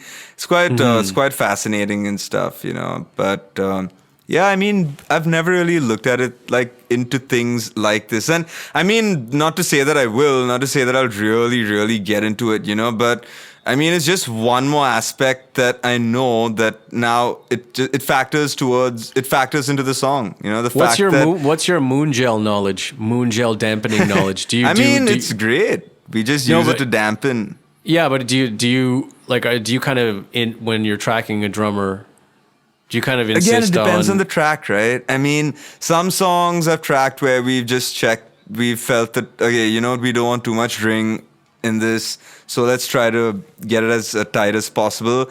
And then, you know, when we got Mitchell that day, you know, I just knew it just based on the song. I was like, I don't want any moon gel on this thing. Yeah. You know, I wanted to sound as trashy as possible. Like the snare should almost last for like a second, you know. So I wanted to sound like it, like one mic has been put right on top of that kit, you know. Yeah. So that's what I went for. Yeah, I mean, I guess it depends. It always depends. I've tracked drums where I've just said, you know what, throw that shit out. You know, it's taken away from everything. And I've tracked it where, like, I've tracked drums and we need it. I love ringy snares. I love openness, the openness of a ringy snare, the openness of like ringy drums. Actually, you know, it just feels open to me. So Yep. I tend to not really throw in too much of those. I'm getting into the damp sound. It's kind of interesting, you know. And It's nice if you're recording something intimate, you know, like a singer-songwriter. It's beautiful. yeah, Karun showed me that Sterloid masterclass that I think he had purchased, and yeah, he has the particular part of it that he showed me was dedicated to like how he kind of tapes up his kit and, you know, sets up his damping situation. And yeah, a lot of what he had to say was really, really interesting. Right. And it makes you, makes me wish I had the kind of opportunity to kind of mess around with a few different inversions and things. So, you know, that's there. Yeah. I wanted you to talk about the two projects where you kind of are playing guitar in. They're pretty different from each other. That I know of, I guess. Like, I don't know what else you're doing, but like there's the Cognac Net, which is like the main band that you're in, and you play guitar in that, and then you play guitar for Raghav Miatal, no? Right. Cognac Net and Raghav Miatal. Shout out to both you guys. I love both the music. I mean, so Cognac Net, we, like in a similar way, Raghav Miatal and the Cognac Net, like we are kind of similar in the sense we really love our light indie music, you know? So we do have songs like Maggie and stuff, and we do have a few light tracks that the Cognac Net that we do, you know? And yeah, we tend to get a little bit on the heavy side, and Miatal is just Miatal, dude. I love his music. I love playing it. It's super simple. It's always like I'm never really on my toes with it, you know. And I feel the same with the Cognac Net, but with the Cognac Net, we're playing a little more intricate stuff. So yeah, tend to be a little more focused on that one. But yeah, two great acts, super powerful personalities. Miatal's a super strong, hardworking dude. I haven't heard from him in a long time. I think he's gone back to Delhi. But he's someone who you should have on this podcast. Very interesting chap. That's actually a good suggestion. I should get in touch with him. You and him will have like a ton to talk about, like especially in terms of like I think he's managing I forgot what it's called. They have like a Hindi pop label out there, you know, I forgot the name. But he does maybe I shouldn't just blurt out names, but he does social media, you know, management for all of these, you know. So he's very good in terms of at what artists really need, you know. He's a very hardworking. Actually, that's one of the reasons why I really wanted to play guitar for him, is because he was one of the few artists I know who's really working hard at gigging, you know. He was managing himself. He really treated Y'all it were playing like a enough business. shows. Yeah, he really treated it like a business, and he stopped at some point, but I guess that happens to everyone. But yeah, two very interesting acts. I enjoy each and every moment of it. We just played the Cognac Net and we played NH7 Shillong and Pune, and I played Pune with Miatal. I can't remember the last time I played a gig, to be honest. It's been A long. while. It's definitely been a while. Last year was pretty good for the Cognac Net. Like that album. Yeah, we had some good moments. Yeah. The NH7 must be like a fun thing to play. When was the last time you played it before that? I remember going there. I remember going to the first NA7. I don't remember playing there, but the Magic Numbers played. That was a cool show. So then that last run was your first NH7s No, that you played then at? I think the third NH7 that happened, or the fourth one, was the first NH7 that I played with the Cognac Net. Oh, and right. I missed Skin Dread. So Skin Dread is another one of my favorite quote-unquote new metal bands, and I missed them by a day, which I really regret till this day. Skin Dread's a sick band, dude. You should check them out. Like, if you like Soulfly, they toured with Soulfly. Soulfly, they're on that. there are some moments when I really enjoy Soulfly. Like, the aggression is enjoyable. I like, it's fun. Like, I can't really say fun. I hate them. Like, there are some moments, and the relationship with Sepultura at the end of the day, like Max Cavalera and Actually, Skin Dread is more towards Sepultura than Soulfly. Sepultura is amazing. The first bunch of Sepultura albums back in the heyday, those are brutal. Rata Man. Mahata. Those are good. Those are super.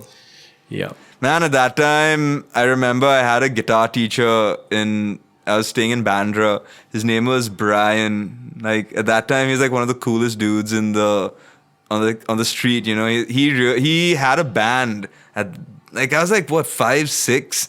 And like, I'm seeing this dude jamming out on, like, in his garage with his drummer and stuff. So he ended up becoming my guitar teacher. And man, he introduced me to some heavy stuff, dude. He showed me 6 Feet Under. I don't know if you've heard of those guys. He showed me Nile. Wow. Nile. He really got me into the heavy stuff. I remember getting a play copy of a Nile album when I worked at CD Plus. Wow. It was terrifying.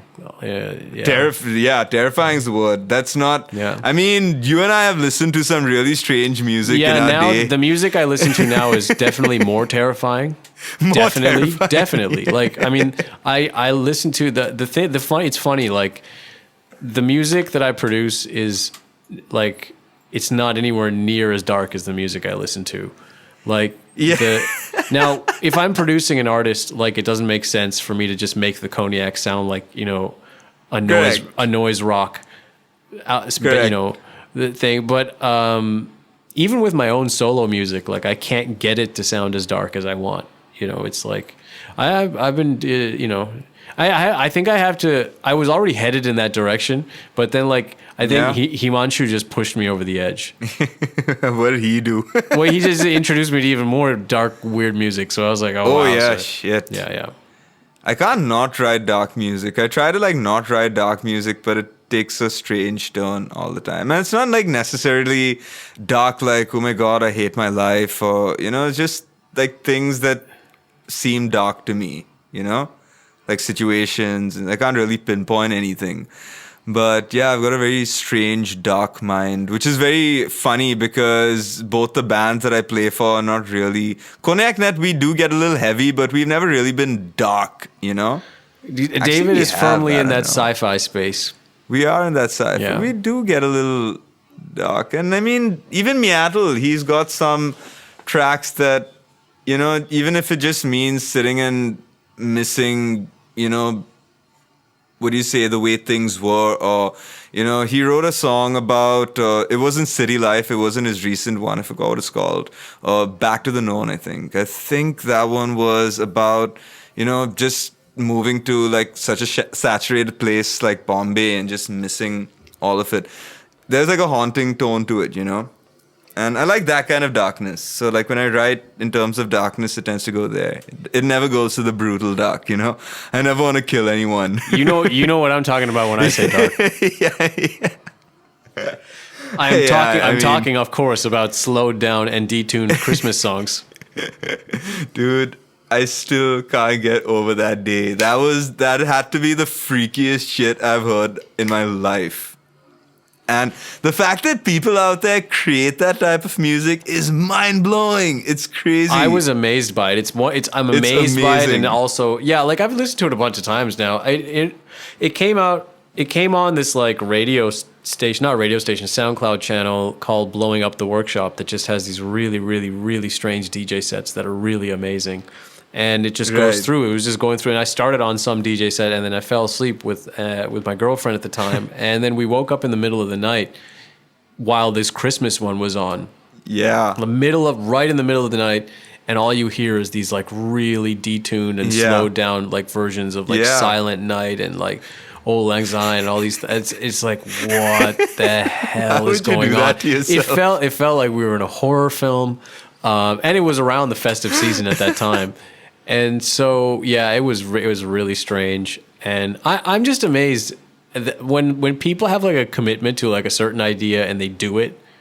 And especially like I do find it's pretty hard to make truly creepy music because I feel like creepy is one of these benchmarks that keeps moving.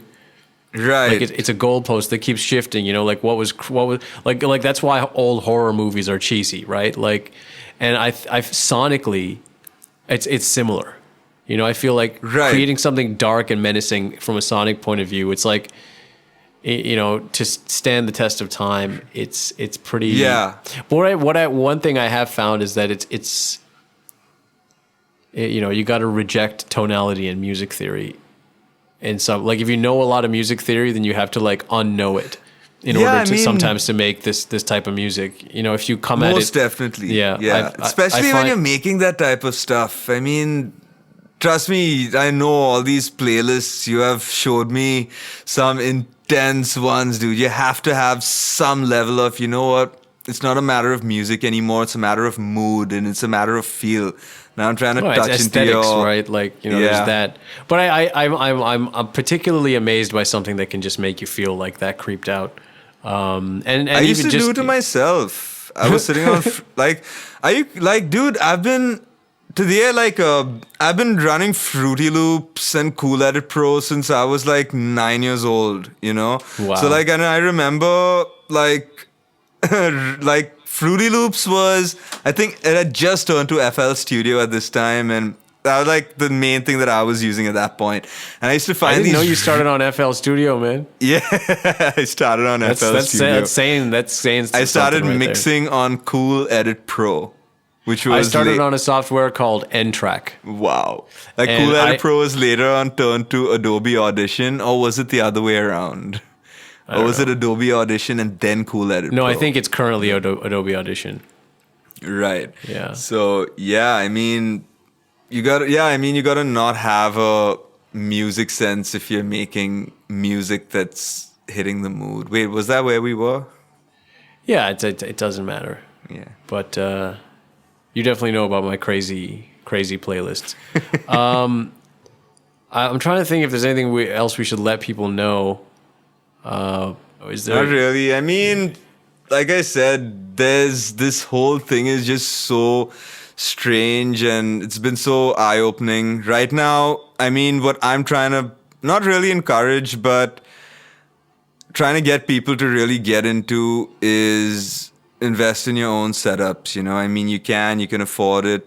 You know, even if it's a 4-channel setup, just get into the art of recording. Get into doing it, you know, because now that's all we're doing, right? We're just going to be staying at home And collabing. for a while, you know? I see live shows. I just watched Soulmate this evening. They How were was on it? fire, dude. Yeah? It was great. Very tight. And I mean, I like where live shows are going in the sense I see the potential. Yeah, I think it's going to turn into a different thing. I think it's going to turn into its own thing. It like could, right it now could. we're still It has the potential. Right now we're still looking at it from the paradigm of a live show. And Right. I think I think it will morph into its own third type of thing. Right. Maybe. You know, Maybe, you know, I think that it has that potential. Spaz, Rohan Mazumdar just did a beautiful session from the looks Shit, of I it didn't know on that. Zoom. And it looked amazing. Glass Onion, they've been doing these sessions. They've been doing these really cool sessions. Nato 8 did one of them. And they kind of host these parties on Zoom. And that's where this thing is at, you know? So I see the potential. And it's something that I've really been thinking about. I don't know if I'm ever going to incorporate it as an artist because I'm still trying to figure that out. Yeah, I'm still a ways off from doing. It doesn't seem like some. I mean, I don't even perform live any of the stuff that I do. But if I was, it's actually the same reason why we had a great time performing live. Oh yeah, that was a hilarious time. That was great. That's different. Great. Good times. I went into that with a like let's go down with the ship kind of attitude, like from the start. So I mean, I let Christabel know what she was in for with that one, and she was like, "No, I want you to do this." I'm like, "Oh, okay, you just watch." Like, you should have her on your podcast. She's stuck in the Andamans, I think. Yeah, there's lots of great people to have to speak with. We got a good. Look at me, I'm just giving out names for we your got podcast. we got a good network over here. Yeah. So yeah, I wouldn't. It's the same reason I wouldn't perform live. Like my solo stuff is like I couldn't. If I can't figure out an interesting way to perform it, then I just wouldn't do it. And so.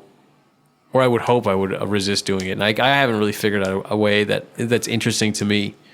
So I just like making beats and kind of putting them out. But I like the idea of micro content. Like I like the idea of putting out like 1 minute, just weird things and experiments. And like because so many people create content, my feeling is that it's now easier to be free with posting things that are like a work in progress. And so you can get away like, and this works for me, and I don't know if it would work for everybody, but for me, like it's fun to just put up something that I just made in a day on Instagram, like a short rando idea.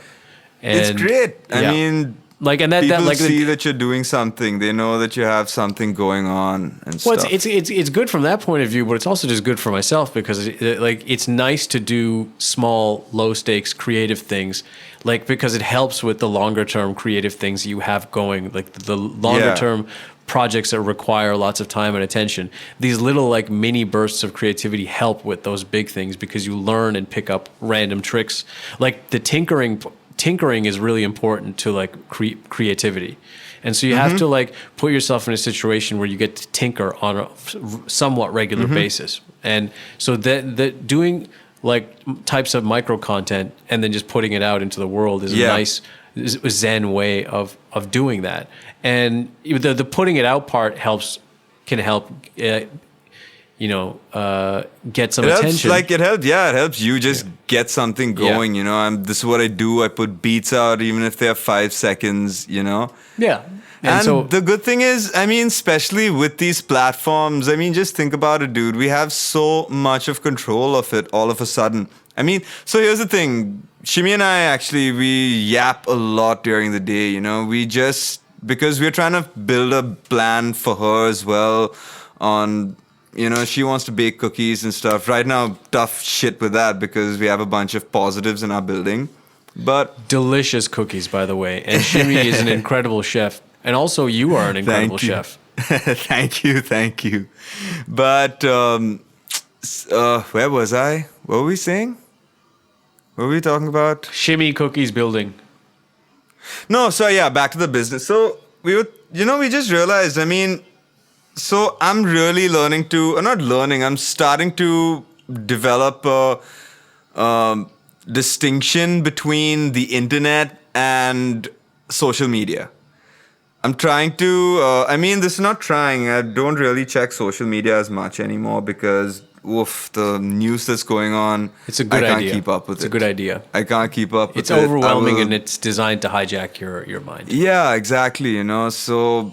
It's just crazy, But then just think about... So it got us to think, what if we didn't use Instagram? What if Shimi, being a baker, did not use Instagram?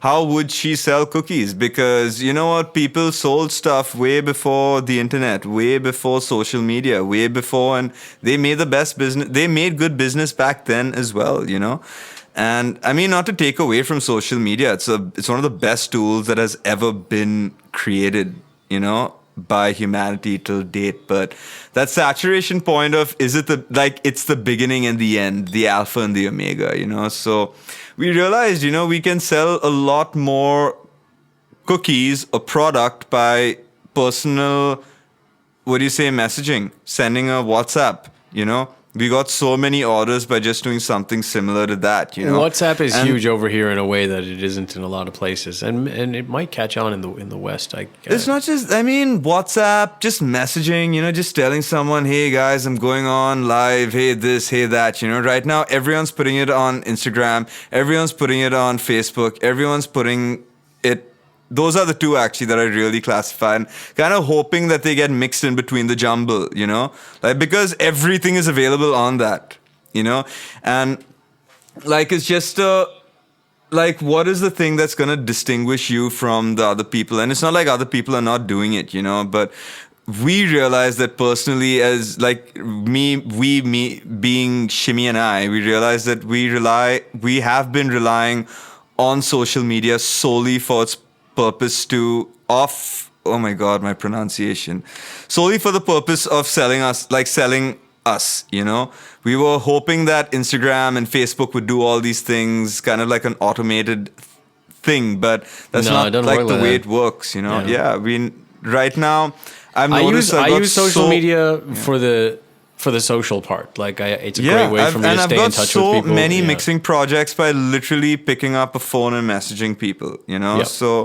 I'm trying to change a bunch of views on internet as well, you know. But I mean, yeah, at the same time, social media is the best, you know, not to put anything down. It's very saturated, so I give myself as much space as I can. I think future humans will have to like learn how to manage it a little bit better. Like we were born before the advent of social media, and we were kind of like thrust into this. Yeah, you know, and like they're probably we realized what control we have. Let's say I, as an artist, Jason D'Souza, I am gonna put up a show, and I send a message to at least 20 people who I know. You know, I know that at least 10 people are gonna show up. You know, and that's just a very tiny. Example of it, you know? It's a weird thing to explain, but the amount of power that we as artists actually do have is crazy, you know, without even thinking about it. We don't know what it is. You know, it's like how Bruce Lee said, right? We use 2% of our brains all the time. Or was it 20%? I don't know. I'm not sure who said that or how accurate that It is a Bruce Lee line. But there's so much of power within us as artists, and there's so many things that we can and should be doing that like create recall value. We're creating a product, right? We should be creating the demand as well. There was a time when record labels, quote unquote, took that responsibility, you know? But now they don't exist anymore. Now, you know, social media, even if you put paid promotions, it's not going to get to the people who you want. You know, it all boils down to you and the hard work you put. So I mean, just having quality content is like, quality content. I hate to say it, but that doesn't even cut it that doesn't cut it either. You can have the best, man, dude, some of the best music out there is in train stations. They're stuck in train stations. They're not getting out of there. You know? Yeah, there's truth to that. There's actually, I frequently discover some amazing beat makers on SoundCloud. Exactly. I recently discovered. I'll give them a shout out. I think they're from France. Horrific beats, really great. Okay. Just generally to the world, people should check them out. Right. But anyway, there's so many people you just getting back to that, you know. Yeah. I mean, there's so much of music that's amazing that's out there, but you know, that's not the only thing that's gonna cut it, you know. And there's something else I had to figure out as an artist. I can sit down and write the best music in the world, but if I don't know what to do with it, you know, it's not gonna go anywhere. There's a lot of truth to that. I'm lucky that I work with artists that for the most part take their music seriously in terms of marketing. Very innovative, yeah. And that the Cognac Net was like pretty spot on with that. And Mali's the same way. We did that one show that we were really proud of, our album launch. The album launch show was great. That was a really great show. Yeah, but that was the only show where we actually put in the amount of effort that a band or an artist should be putting in. We did everything. We sold the tickets ourselves, you know, and we put that show on. That's one of my proudest moments with the band. It was a great. It was great, show, and you know? the visuals were incredible, and the opening acts were also exactly. awesome. We invested in it, and we made maybe we didn't make a profit, but we did something.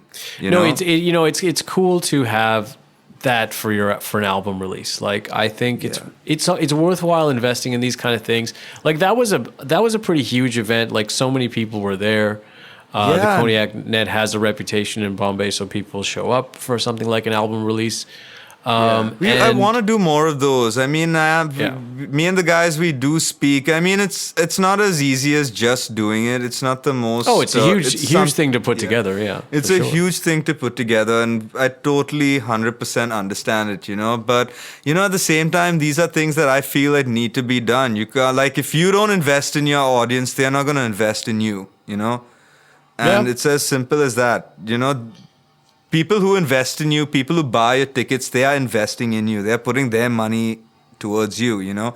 And they are not going to want to do something for someone who's not really doing anything for them. And you sitting and writing good music at home, and even to some extent getting it produced really well at home, is not really going to do anything, you know. Yep. People need to know that, you've created a good song, and now you really want to do something big with it, you know. And again, I'm not the expert, but like I said, the only show that I felt really good with and we've played some of I've played some of the best shows in my life, you know, I've played with the band, you know, but this show really stuck with me. It's because of the amount of control we had over it. Like, we got the venue, we got the stage done, we got the sound, we got the lights, we got everything, we got the tickets sold, so we even knew how much that was like a legit show that we took seriously as a business, you know.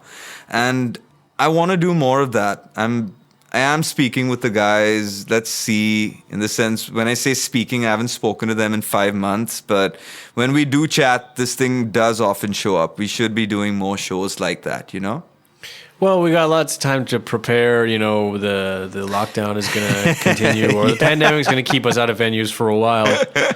But when we're all finally allowed to gather together again, then let's see, man. People are doing shows like you saw Post Malone did a Nirvana tribute, and he had Travis Barker play with him. It's quite a brutal show. This. Yeah, it's on YouTube. I think it's a full live show, and they did it under quarantine. And I think they got themselves tested. Which, by the way, this country needs to get people tested. It's expensive, I get it, but Jesus Christ, this country's talking about throwing in 2,000 crores as like a benefit relief, and you still can't get people tested. Anyways, getting back to this, they've tested each other, they've gotten each other tested, whatever. They put on a sick show. It was great. I mean, it wasn't like the tightest sounding show, because it was probably like the first show ever done live that way, in the sense, all done via the internet, so it probably had his own scenario to it. Not first show ever, that's probably the wrong way, but like the first look at what the future could be in terms of shows, because we might be watching our favorite artists on through our screens for the next we're gonna be watching them on screens in lots of different ways, for sure. It's gonna be a thing. It's a new medium that is burgeoning, for sure. We've been chatting for close to 2 hours. Wow. Yeah. I am not surprised. But we should do this again, dude. This is most definitely not our last podcast. Oh, no, it isn't. It's fun. You're going to be the guy. You can call me in for a filler. That's what I was just going to say. I was just going to say, you're going to be the guy that will just be on the podcast when I can't think of a guest. Obviously, right? That goes without saying. That goes without saying at a certain level. Maybe by a third podcast, we can start getting video, then can start really getting funky. I'm not in a super hurry to get video. I think it has a lot to do with the way I consume podcasts, which is that I usually don't watch them. Like, if I find a podcast on YouTube, I will usually check Apple Podcasts or Spotify to see if it's on there and see if I can just listen to it. And especially, I gotta say, your podcast starting got me by surprise because you've seen me talking about wanting to start podcasts, but then I spoke to the right people, and at some point I realized I'm more of a podcast consumer than a, whatever. And I remember like you've always been sitting in this, like in the corner, and I never realized that you ever wanted to do it. Like, when did this happen? This is crazy. I've never asked you this question actually. I'd been thinking about it for a while. I had been thinking about it for maybe about a couple of years. Which is funny because I really started listening to podcasts myself within the last year and a half. Right. And so even before really getting into podcasts myself, I was thinking about doing something like this. And at another deeper level, like it goes back to high school in the sense that, like, there are two big influences in my life. The first one you've heard me say, which is Rick Rubin. Like if I have idols that I look up to, Rick Rubin is one. The other one is David Letterman. Like I grew up watching The Late Show with David Letterman. And when I was in high school, there was also like I was a goofy guy. So there was this, I didn't know if I was going to do music or if I was going to just be a comedic, goofy person, and I've kind of like tamped down on the comedicness. But David Letterman was a huge influence on me, and I used to watch The Late Show with David Letterman every night while making beats for years while I was living in St. John's. And in St. John's, The Late Show would come on very late because of the time zone. It would come on at like 2:30 in the morning on NTV, and. So then I would be making beats and watching Letterman, and this was for again years, and so Letterman was a big influence on me, and it's interesting because as the TV format is dying out and the podcast format is coming up, in some ways, like I'm not like funny like the way that I used to be when I was a teenager or in my early 20s, but this like doing this podcast thing is sort of like, a talk show, late show type thing. It's not late. Well, it's late right now, but just generally like it's not, it's not a TV talk show, but that medium is sort of weird now. You know what I mean? It's definitely not what it was during the times of Letterman, and certainly not. Yeah, most definitely. In fact, they're having certain platforms specifically for podcasts. Yeah, exactly. And the podcasts are more of it's like a new medium and also I think podcasts are actually just amazing. Like all of it, like they're awesome. All of a sudden, like in a world where you have just hot takes, people were used to watching like people on the news, like here are like 7 experts and they're gonna like tell you everything you need to know about this like really complicated issue in the next 8 minutes, and people were used to this diet of stuff on the news that was just like hot takes and short, snappy arguments of people or whatever. And podcasts come along, and all of a sudden you have people talking in in-depth way for sometimes like 3 hours. And you get to hear all this nuance in people's opinions.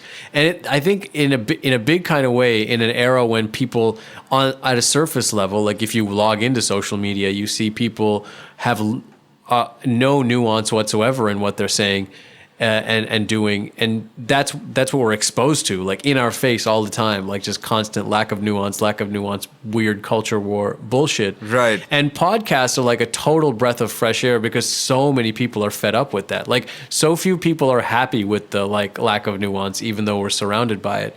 And podcasts are the opposite of that. I mean, they certainly can be, and there's so many podcasts out there where people are just speaking freely. Like usually, like a lot of them are like this, where it's like a conversation in the moment.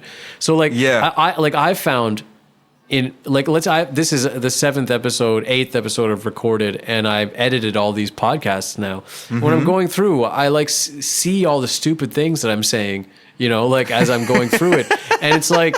But that's the beauty of it, in the sense that like in a world where you like think about everything you type before you type it and think about every tweet before you tweet it, like in this situation, like you see how easy it is to misspeak or like say something that you like, oh man, like I used the wrong word there or whatever. But like because it's a long form thing, you get to give people that grace, and that's exactly what's lost in the outside medium, like in the hot take world, the Twitter world, where it's like all, gotcha this and calling out people. Podcasts allow people to like expand on the things they're saying, and it kind of that's hugely important. It's like something we desperately need all over the world.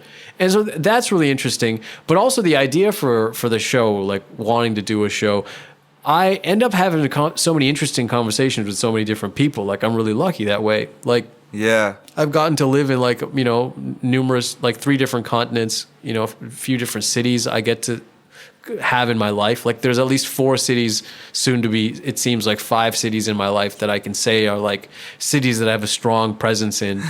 And then I have friends around the world that are doing interesting things, you know? So it's like, we have so many interesting conversations. And, you know, we've all had the idea, you know, when we're like stoned, like, hey, like, wouldn't it be cool if we like recorded our conversations? Like we say some really deep shit. Like obviously like everyone's, that's an idea. It all starts there. It starts there. But like I have like pretty fortunate with the interesting people that I know. And so that was part of it. Then I had another friend actually suggest just at the beginning of lockdown that I should start a show.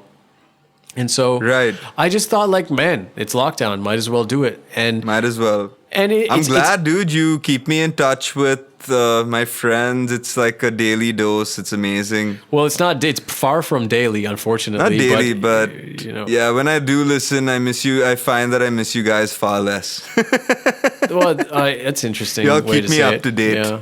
Well, you know, I'm obviously it's not going to be daily. I'm going to try to do them. Try to do one a week at least. I'm going to aim for it, and going to try to get a different set of people on here. Like it's all been music people so far, but I'm going to start recording people. Yeah, I can't wait to watch this thing blow up, dude. I don't know if it's gonna blow up, but I'm gonna start recording. I'm sure it will, dude. I just want to have interesting conversations, and yeah, fair enough. And, and it's already facilitated that. Like I'm already just the act of doing the podcast and declaring it makes me seek out the conversations. And it's just like, especially with the technology that we have, it's like, why don't we like it? Even if I wasn't recording it, like all of a sudden, I think coronavirus has made everyone realize like, why don't we keep in touch more? Like video calls a real thing, and like actually like friends are enjoyable to speak with, you know, like, and so there's that. And yeah, so we do often have great conversations with so many people, and I want to listen better. I mean, I've rambled so much. And I want to become a better listener. And so this is another thing. Like I had this really funny thing. Like it happened just at the beginning of lockdown, but before I started the podcast, like a week or two before. And I caught up with a friend of mine in Toronto. I hadn't spoken to him in a while. And the entire video call, I just was talking nonstop. Like I couldn't let him get a word in edgewise. And I was hysterical.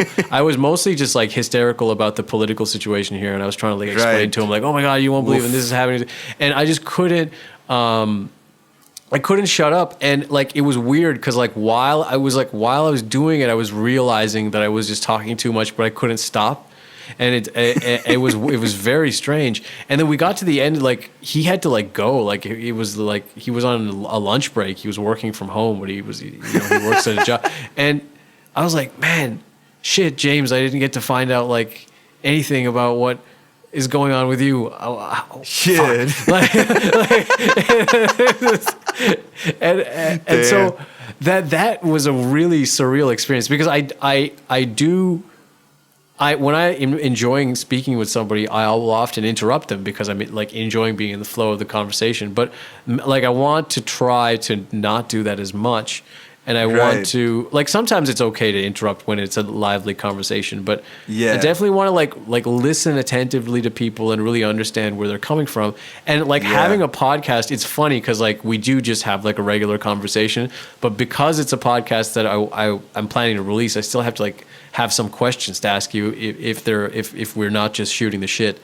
And so that makes me more curious about you than like I would be if I just showed up at your house like, hey, what's up? Sometimes we don't even say anything. We just watch weird tutorials, right?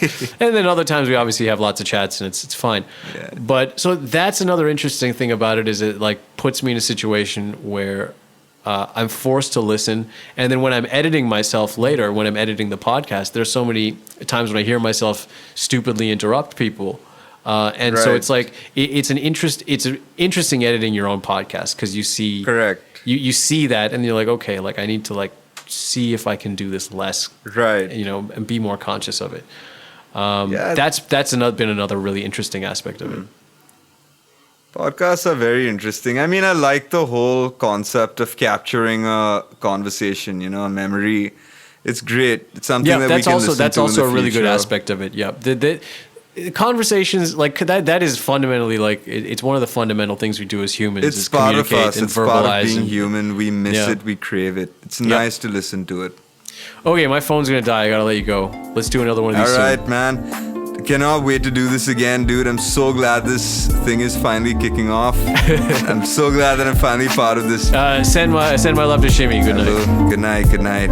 Cheers.